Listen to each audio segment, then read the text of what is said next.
morning, all. Good morning, all. Welcome to the Neighborhood and Public Safety Committee meeting. My name is Alissia, Canady, Committee Chair and 5th District Councilperson. My colleague would introduce himself. Quinton Lucas, 3rd District at Large. Okay. All right. We don't have a quorum this morning, but the agenda only calls for additional business, so there won't be any legislative matters taken up by the committee today. We have a couple of groups that will come and give updates, and then we will, at the end, allow time for some general discussion if necessary. Okay, please. Yes, ma'am. Staff from the City Manager's Office will give a presentation on Google Fiber Community Connections Challenge and Selection Review. Madam Chair, good morning, Madam Chair, members of the council. Rick Usher with the City Manager's Office. McLean Bryant, the Mayor's Office, is with us as well. The Google Fiber Community Connections Challenge is related to the city's development agreement with Google that we entered in 2011. We received in that agreement 300 community connections to be allocated to schools, libraries, community centers, and government buildings. We've been working through that list over the past several years and are looking to wrap that up. We had a number of connections that we, through this program, made available to nonprofits working in community services and digital inclusion efforts. And so we're happy to announce this morning that there are 24 organizations that we're going to work with to provide these connections. The competition, the application process was opened in July 17th, and that ran through August 14th. We also then opened it up because we had received some comment from applicants that they hadn't received enough time. So we now have a list that we think is comprehensive across the community and organizations that are participating in our Coalition for Digital Inclusion and through other organizations. So, McLean, do you want to announce the list? Sure. Before I read the list, I'd like to thank the co-chairs of the selection committee, Councilwoman Canady and Councilman Lucas, for assisting us in vetting the applications. As you all know, when we were here in March presenting the digital equity plan, the digital divide is most prevalent in your district, so we thank you for your help with this. And we have invited some of the recipients here today, but I will read the full list. Footprints, Inc., Musketeers Civic Group, the Urban Farming Guys, Literacy KC, Rose of Sharon Church, Jewish Family Services of Greater Kansas City, Buck O'Neill Center, Connecting for Good, the Gym Theater Cultural and Performing Arts Center, Girls on the Run Serving Greater Kansas City, Front Porch Alliance, Greenworks in Kansas City, Operation Breakthrough, 12th Street Heritage Development Corporation, Hispanic Economic Development Corporation, Kansas City Autism Training Center, Inc., W.E.B. Du Bois Learning Center, Northland Neighborhoods, Inc., MRC Community Connections, Kansas City Care Clinic Digital Expansion, Swope Corridor Upper Room Mary Kelly Center, Blue Valley N.A. The Can Center, Vineyard Northland Association, the Can Center, Ivanhoe Northland Council, Can Center. And so in this process, we did our best to reach out to nonprofits throughout the city to make sure that residents throughout the city are able to benefit from these free Google Fiber connections. But the names that I read are those that applied as well as were within Google Fiber service areas. So we had a total of 32 applications, but not all are serviced by Google. And I, McLean pointed out, you co-chaired. The selection committee also consisted of Carrie Coogan at the Public Library, Sarah Martin Anderson from the Health Department, and Rachel Merlot from Google Fiber. Okay. Any questions, comments from committee on this? Well, thank you. Okay, go ahead. Thank you, Madam Chair. I just wanted to say thank you. I just love seeing all these people that are getting to have this benefit, because the things they're doing for so many people in the community is great, and they need this extra help. So I appreciate you doing it. Thank you. Well, thank you. And we have a number of people here today that were beneficiaries or benefactors of this initiative from Google Fiber and your efforts. Do you have any particular order you'd like to call them up? No? Okay. Well, we have a nice little selection here. We'll start with, we'll go with ladies first. Pat Jordan, if you'd like to come up, please.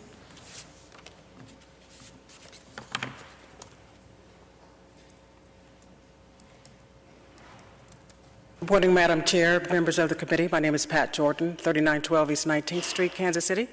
I also want to thank Rick and McLean and Google Fiber, of course. I'm a president of an organization called the GEM Cultural and Educational Center.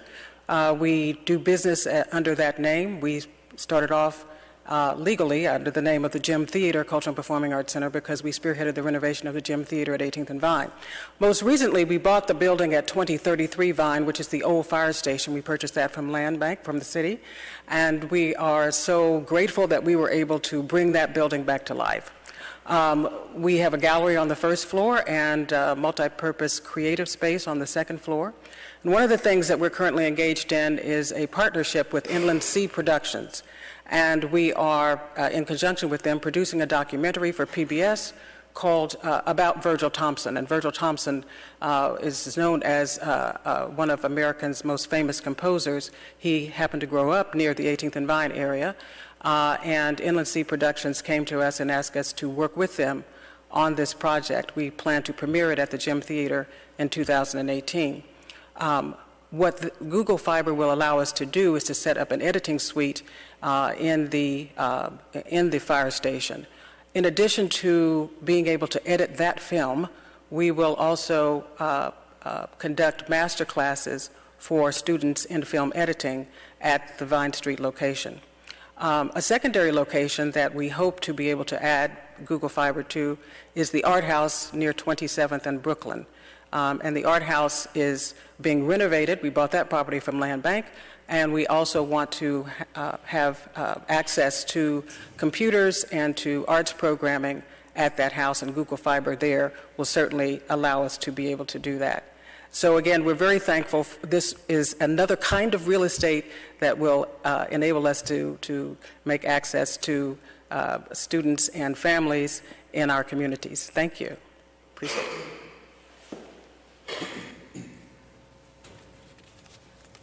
John Fierro.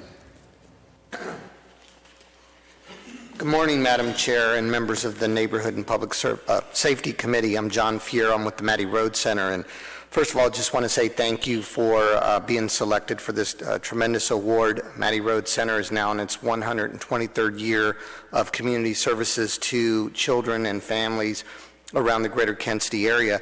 This particular award will be utilized at our Northeast facility, which is in the historic Northeast neighborhood.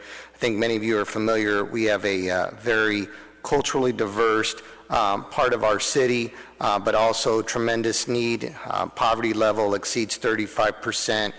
We certainly have our issues with regards to violence, and to have this amenity in our neighborhood facility in Indian Mound will provide a lot of our families with very quick access to the internet instead of having to walk maybe a mile and a half to the nearest library. So what we plan to do is to make that internet service available within our facility, which is a 4-level building that currently offers after-school program activities for children in the areas of cultural arts, tutoring.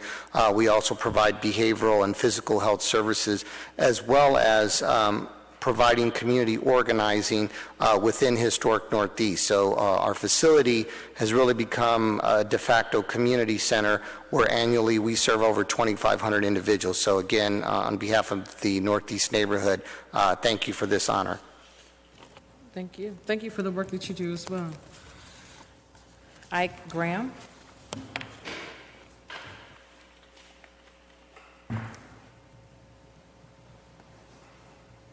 Morning. Good morning.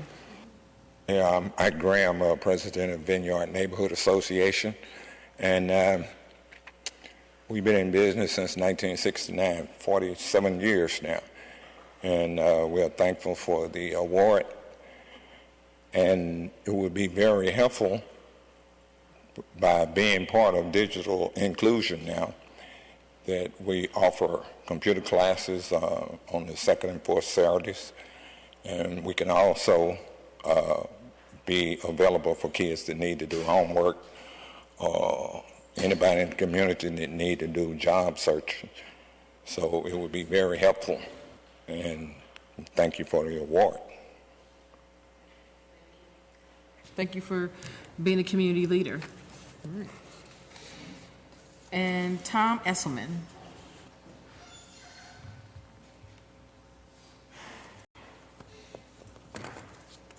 Good morning. My name is Tom Esselman, and I'm speaking to you today on behalf of two Urban Core Kansas City, Missouri nonprofit organizations that I lead. One is Connecting for Good, and the other is the Front Porch Alliance. Both of those organizations are located in the Linwood area ministry place, or the LAMP campus. And I'm also speaking on behalf of another nonprofit that my wife, Mary Esselman, runs, which is Operation Breakthrough. All three of those organizations are awardees of the Google Fiber Community Challenge Award. And all three organizations work and strive every day to provide support and stabilization, as well as a pathway to economic independence for low-income families in the urban core of Kansas City, Missouri. I'm also speaking on behalf of our partner organizations in the Kansas City Coalition for Digital Inclusion. This award is a shining example, and one that I know other cities around the country are going to notice and pay attention to, of the tremendous positive impact that the City of Kansas City, Missouri's partnership with the private sector, in this case Google Fiber, as well as with nonprofit community organizations like ours, can really have. Too often, the dialogue about digital inclusion gets stuck on the issue of technology access, obscuring the greater need for how we can help low-income communities develop the digital skills that are so vital in today's world. Thanks to this award, community organizations like ours can better focus our time, our effort, and our resources on the real issues of digital inclusion, which is helping low-income communities to achieve sustainable improvements in education, employment, economic impact, and the environment. Thank you so much. Thank you so much, Mr. Esselman, as well. And Connecting for Good, the organization he represents, provides a lot of digital access for underserved communities throughout Kansas City. So they do great work, and we're excited to be able to continue to support your efforts. Okay. Any other comments? Okay, we have a few more people coming on down. If we could have your cards when you come up, that'd be helpful.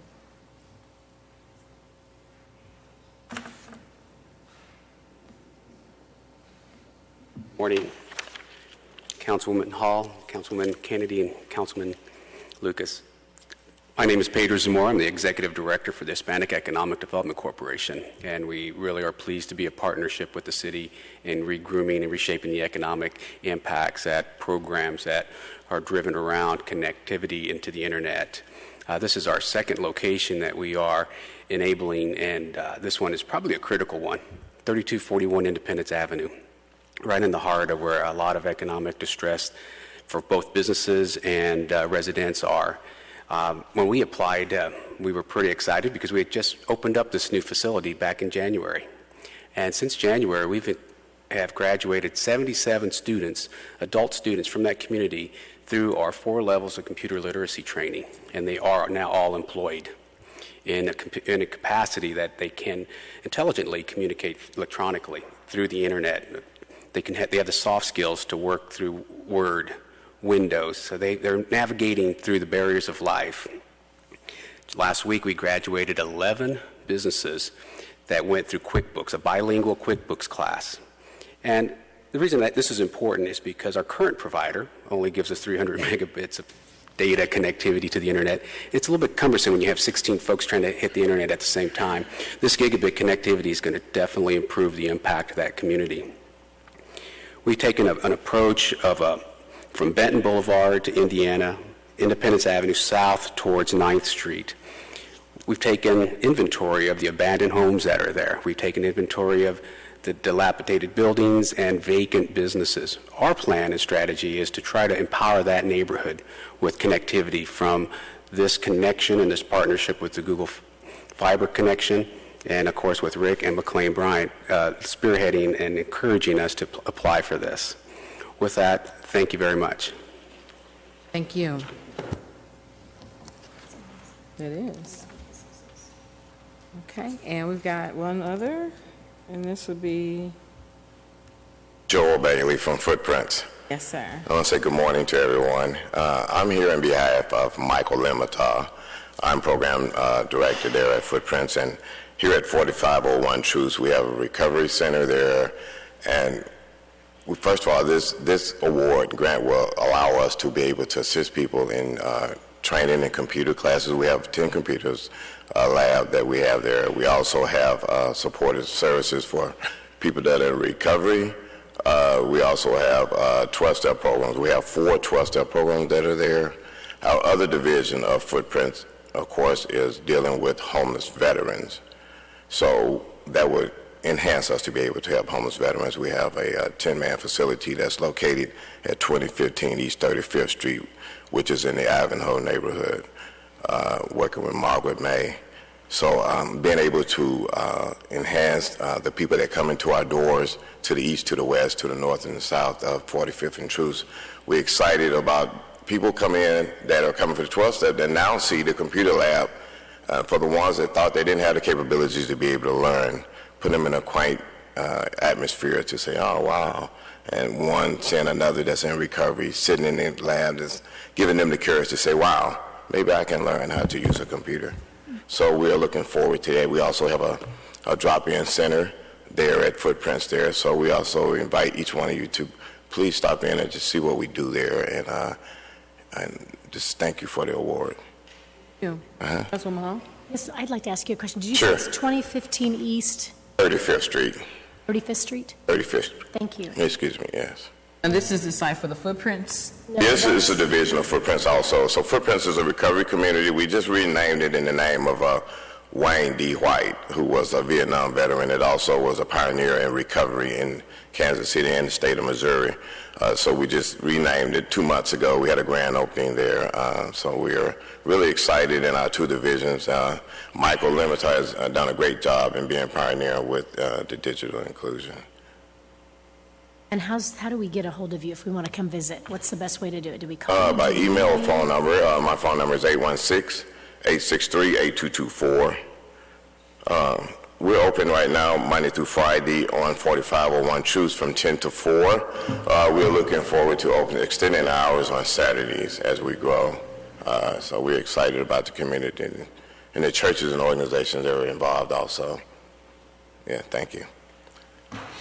Awesome, thank you. And also, thanks, so this ties in, not only providing addressing the digital issues, they also provide supportive services for recovery as well. So this is connecting a lot of different parts of our community together in intentional ways. So this is excellent work. Thank you all. Anything you guys like to add? Just proud of all the work you've done, huh? Thank you. Okay. Councilman Lucas? He's like thinking for this next meeting. He's got to get ready. I know, he's preparing his speech for the for Housing Committee. Okay. Any of the public comment on this additional business item? Okay, with nothing else. And just to clarify, so this will be the last round of community connections that Google Fiber is offering in Kansas City. Is that correct? Yes, as I discussed, there's 300 connections. Those were, and I'll be providing you with a presentation later this month, maybe in early November, with the current status of the implementation of the Digital Equity Strategic Plan, and outline there, the number of schools, libraries, community centers, and government buildings that have been connected. But what we're seeing, as you've heard from the testimony, that digital inclusion efforts are more than just finding connectivity, a computer, and basic internet skills training for our residents. It's really using those skills to find employment, start businesses, get an education, and go beyond those capabilities. It's really not a segment of our population that isn't positively affected by internet access when we can provide it in these ways. All right, well, thank you all again for the work that you put into this and improving our community along the way. So if there's nothing else on this matter, is there any other additional business to come before the body? Councilwoman Hall. Madam Chair, I have a few things. First, I wanted to say formally, yes, today is National Walk and Bike to School Day, and the goal is to get kids healthier, get them out walking to school, but also to find out locations in and around our communities in Kansas City that do not have safe routes to school, that we can help make safe routes to school through our sidewalk initiatives. So we are working on that. This happens every year in October, and we walk to schools, and I'd urge you to get out there with your schools and get kids out being healthy, walking to school, being safe, and if there are areas that do not have sidewalks that you'd like to, then let us know so we can help increase that.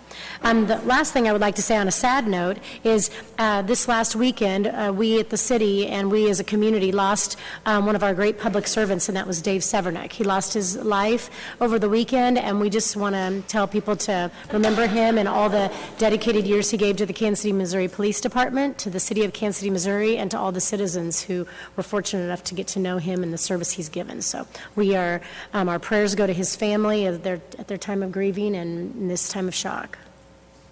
Thank you for acknowledging Dave Severnick and his family during this time. Okay. Do you have anything else? Okay. All right.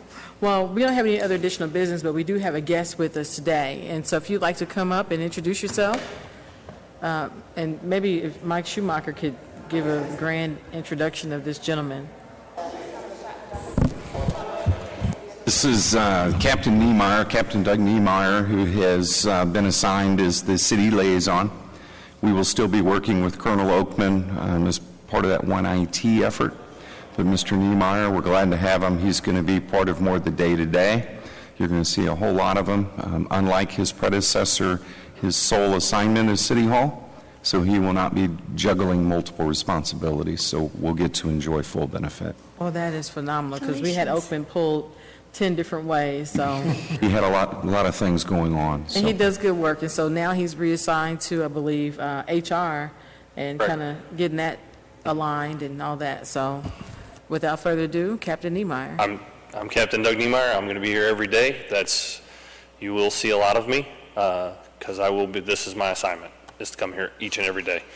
I have an office on 29 in the corner, so if you need anything, I will make my way around. I came from East Zone. I was the East Zone Dog Watch Commander. Just to give you a little background on me, I started the police department in 1996. I've been a robbery detective. I've been a homicide detective. I was a sergeant at East Patrol Division. I spent 10 years as a sergeant in the homicide unit. I spent almost 6 years undercover. And then I decided it was time to get promoted, hopefully to commander, and I did. And I've spent the last year out at East Patrol, but I'm really excited to be here. This is a new adventure for me, plus I get to see the daylight. So I'm very excited about that. So I will make my way around to make sure I get to introduce myself to each one of you individually. So I'm excited to be here. Well, we're glad to have you, and you forgot to, and Schumacher did as well in your introduction, tell everybody that you're a movie star as well.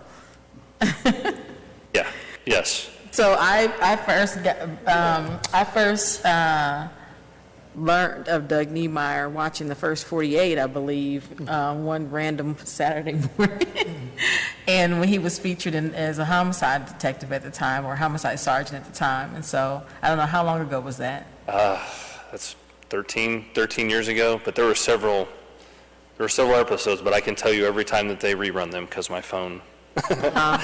You're on TV, yes. I saw the episode I saw was Get This Money. Yes. So that was the title of it. So I said, oh, that's the new liaison to City Hall. Correct. So you, the whole world knows who you are now. So Good. Thank you for your I look forward service. to working with you. I know. Thank you for your service, and we look forward to working with you as well. Absolutely. Okay. Thank you. All right. Anything else from anybody? Okay. All right. Well, I've got several calls from folks about an ordinance that was pending today in another committee about municipal court and what would happen with Division 208 with the retiring of Judge Elena Franco. We have decided that there will be a joint meeting on that ordinance next week between the Public Safety Committee and the Finance Committee. So we will have a pretty good discussion on that next week. I invite those who are interested in what comes with that ordinance to send your position statements to our offices, or welcome you to come to committee next week for the discussion. And so the time will be posted on the clerk's website, probably by Friday or at the latest on Monday of next week. So I encourage all who are interested to attend. Anything else? Okay. Well, thank you so much, and the meeting is adjourned.